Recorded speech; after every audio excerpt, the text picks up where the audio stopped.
You're listening to Haunted Tales with Skoto the Reaper. Wendigo Psychosis by Dave Ledden.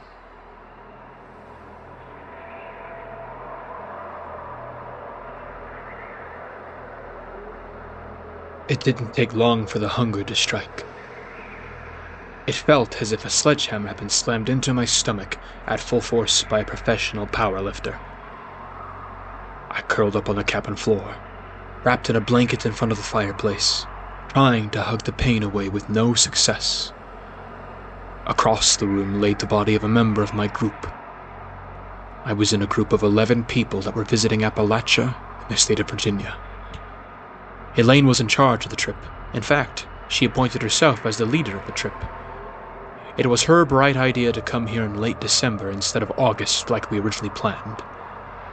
Her reasoning for doing so was so her friend Jade could join, as she couldn't get the time off work in August. Unfortunately, that December in Virginia dropped to an unusual 23 degrees Fahrenheit. That's what killed my companion across the room. His name was Lyle. He was one of Elaine's friends, and he did not dress appropriately for this weather. He and I reached this cabin in the middle of the wilderness alone after our group had been split up. We didn't even know if this was the correct cabin. I was being weighed down by Lyle, who was holding on to me for support. Before we reached the cabin, I was sure that we weren't going to make it. Seeing the cabin gave us some renewed hope. I pushed the heavy door open, and Lyle crashed to the floor, dragging me down with him as soon as we stepped foot inside. I got up quickly, but he remained curled up on the floor in a ball. He began to beg. "Ronnie! Ronnie!" he said, referring to me. "What?" I replied, trying to disguise the worry in my voice. He didn't reply with words. Instead, he pointed at the empty fireplace. I sighed. I wanted to take a rest after the long trip to the cabin, but I knew that if I didn't get firewood now, I would be in a similar position as Lyle. Stepping out of the cabin again, I was blasted by a gust of wind. The icy air felt sharp, as if I repeatedly cut myself while shaving. Trying not to slip on the frozen ground, I carefully made my way toward the forest opening. As fast as my body would allow me to move, I grabbed as many pieces of wood that I could and stuffed them into my bag. At one point, I even tried to cut a small branch off of a tree with my knife. When it took too long to do and the weather got too cold to bear, I abandoned the idea completely and headed back toward the cabin. As I walked back, I felt that there was something wrong with the forest for the first time. I couldn't really explain what it was. It felt as if there was a force that took over the area. I felt that I was in danger from something that was outside of my perception, as if the whole forest wanted me to know that I wasn't welcome there. I rushed inside the cabin and slammed the door behind me. Lyle still lay on the floor and was now coughing his lungs up. I noticed that his lips turned a light shade of blue. When I finally managed to get the fire lit, Lyle crawled over to it. He slid across the floor like a slug, coughing and hacking as he did so. As I watched him try to warm himself by the weak flame, one thought pounded through my head. I fucking hate Elaine. Elaine was a control freak. She kept most of the planning to herself, only spoon-feeding us crumbs of information. I protested, but when it's 10 against 1, your voice will always go unheard. It was her idea to assign 2 of her friends, Marcus and Stephen, to hold all of the food. This is why I was stuck in the cabin starving. It didn't take too long in our trip for us to become lost, thanks to Elaine's brilliant navigational skills. Her plan for solving this problem was ripped straight from a Scooby-Doo cartoon. She ordered us to split up in groups of 2. She, of course, was in the only group of 3, to look for the cabin. Lyle and I were the first to reach a cabin. We had no idea if it was the right one, but we were too cold to care. Lyle looked as if he was turning blue. After 2 days of no one showing up, we assumed we were in the wrong place, or the rest of the group was dead. On the 3rd day, Lyle passed away in front of me. I knew it was bound to happen eventually. He was sick from the first day that we arrived at the cabin. His skin seemed to get bluer and bluer each day. He was stranded in this hellhole. He coughed and sneezed constantly, to the point that he began coughing up blood. It was clear that he was in a lot of pain. With every cough, he would jerk and spasm in agony. The fire never warmed him up, at least not completely. It was far too late for that.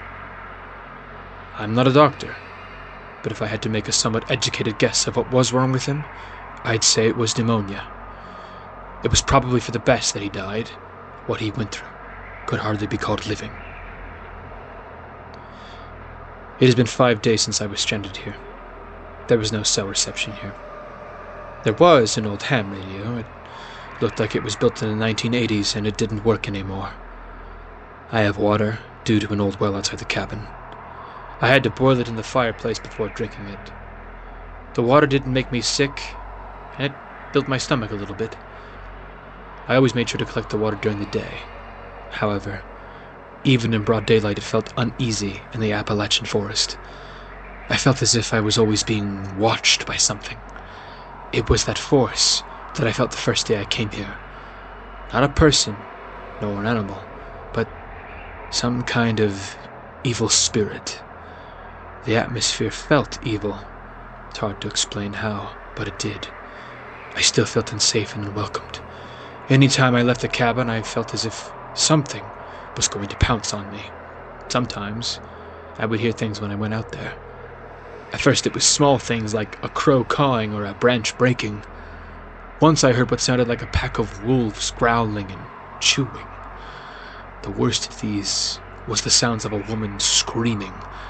That, accompanied by the chewing and growling of the wolves, it sounded like she was being eaten alive.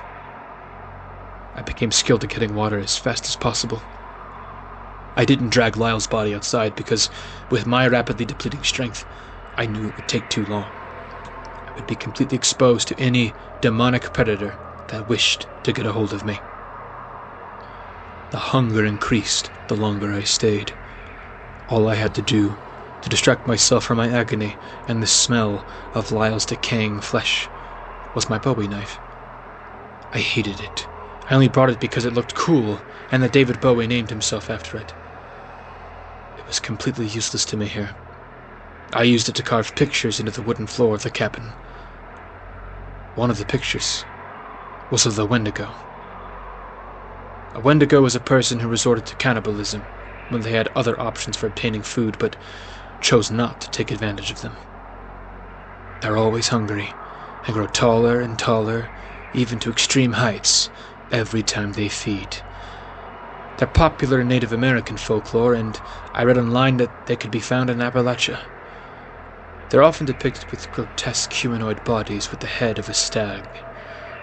I was inspired to draw this for 2 reasons. The first one being where I was, and the second being the hunting trophy above the fire that constantly watched over me as I slept and starved. I had a nightmare one night. It was one of those dreams where you are a spectator instead of the main protagonist. I watched a bearded man and his wife in this very cabin. It was obvious that they too were starving. I watched them for days. They never left the cabin in search of food, no matter how hungry they got. They argued almost every day. I couldn't hear a word that either of them were saying, but I could tell based off of their body language that things were becoming heated. I watched mimed screaming matches between them. The woman would point to the door and bark an order at the man. He refused to leave every single time. Once he approached the door as if he was going to step out of the cabin, but he stopped. A strong repulsion came over him and he backed. It got to the point that their water was about to run out. The wife's mind commands for her husband to leave the cabin became more and more erratic. The husband never left. What I found to be hypocritical of the wife was that she never left the cabin either. She was just as afraid of the outside as her husband was. I noticed that she was even too afraid to look out of the windows. Their last fight was their biggest fight. The husband would normally take the wife's verbal abuse without fighting back. Now, he was just as manic as she was. The wife then slapped him across the face. The husband paused in shock for a moment. This was the first time that one of the fights had become physical. The husband returned the strike, also slapping her across the face. She stopped arguing. She sat down on the bed and refused to look at him. I could see a tear roll down her cheek. That night, while his wife slept, he set the table. He placed down one plate, one knife, and one fork. He then approached his sleeping wife with a hunting knife grasped in his thin hand. I could see the face of a deer looking in at them through the window. I was then teleported outside of the cabin. Now I was the main protagonist of my dream. I sat in the cold for a minute before I saw something emerge from the forest. It was at least 8 feet tall and humanoid. Its body was covered in thick brown fur, and it had the head of a male deer. It had hands with nails that looked like jagged thorns, and it appeared that they were encrusted with dried blood. It looked down at me. Its eyes were black and beady, but I could still see that it looked human behind those eyes. It didn't speak. It only made animalistic noises, but I knew what it was telling me to do. I was disgusted by what I was being told. I felt a pit in my stomach and began to feel very sick. I dry heaved in my dream. Nothing came out as there was nothing to come out. I sat up lying on the forest ground. I no longer felt sick. A new feeling swept over me, a feeling of excitement. I felt as if I was ready to let go and to give in to something that I didn't have the strength to give in to. I looked around the forest and saw faces of many animals looking back at me. Wolves, foxes, raccoons, and deer. They stared at me with their beady eyes. I wasn't afraid anymore. I could tell that they were not sizing me up as competition or as prey. They looked at me in a way that let me know that they were accepting me into their ranks. I felt at peace. I spun my head around to meet the Wendigo's gaze again. When I did, I saw that he was walking away from me and walked towards the forest. He looked back at me once, and we made eye contact for one last time. I woke up and immediately looked at the hunting trophy. I felt as if it was talking to me without words. Feeling that same excited feeling from my dream flowed through me, I was sure of one thing. The trophy wanted what the Wendigo wanted, and so did I. I obeyed. I reached for my bowie knife and dragged my weak, emaciated body towards Lyle. I cut through his pant leg and sliced into his decaying thigh. It was a little bit difficult to cut through his flesh as it had become somewhat frozen, but I managed. I sliced off thin strips of flesh that resembled bacon. I watched as they sizzled on the pan in the fireplace. My mouth became a waterfall of drool. Finally, dinner was served, and I savored every bit of it. I went back to sleep that night, happy and well fed. It has been 2 weeks since I've succumbed to the influence of the Wendigo. There still is no sign of my group. I've accepted that they are most likely dead. I finished the last of Lyle 3 days ago, and I can feel the hunger beginning to grow again. I wonder if I'll be able to find the other bodies. I decided that I wanted to find out. I knew that if I went out looking for them, that I would need something to give me enough energy to hunt.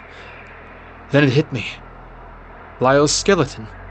I can roast the bones over the fire and eat the bone marrow inside. Genius.